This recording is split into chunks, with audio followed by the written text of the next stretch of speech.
administration. You can imagine, you know, all ministries come to the Minister of Finance and say, look, I want more for my ministry this year. Who doesn't want more? Everybody wants more. Everyone wants to spend more.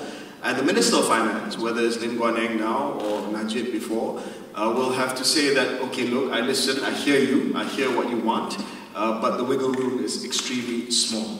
And the Treasury will have to decide based on all these requests that come in, what to prioritize and what not to prioritize. And that's what used to happen in determining what came out of the black box. Now, I want to end this round by saying that this government, the new Pakatan Harapan government, has actually introduced something quite innovative. And this is something that I'm quite supportive of.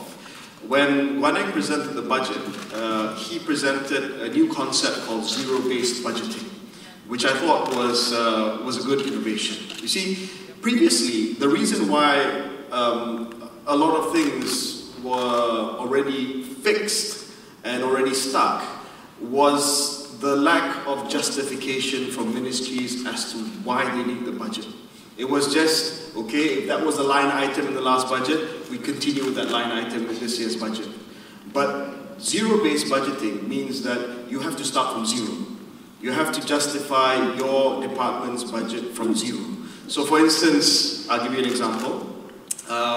If, for instance, last year, the Ministry of Youth and Sports allocation to the National Sports Council, which runs all the programs, was, for the sake of argument, 200 million ringgit, for the sake of argument. Then it would carry over the line item, 200 million ringgit, and Treasury will say, okay, they'll see your justification and they might dock 20 million or add 20 million, depending on whether it's Olympic year, or Sea Games year, whatever it is.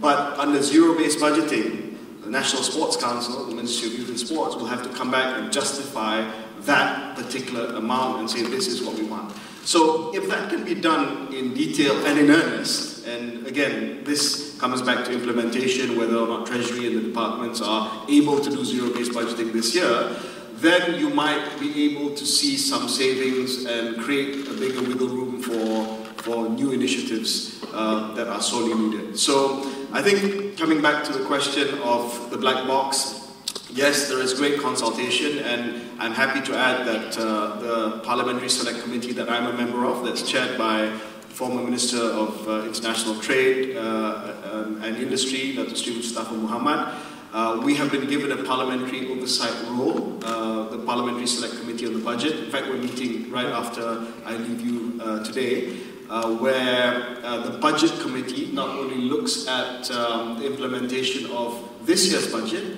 but also we are involved in trying to assist the government in identifying priority areas for next year's budget, for the presentation of the budget in later this year. Thank you.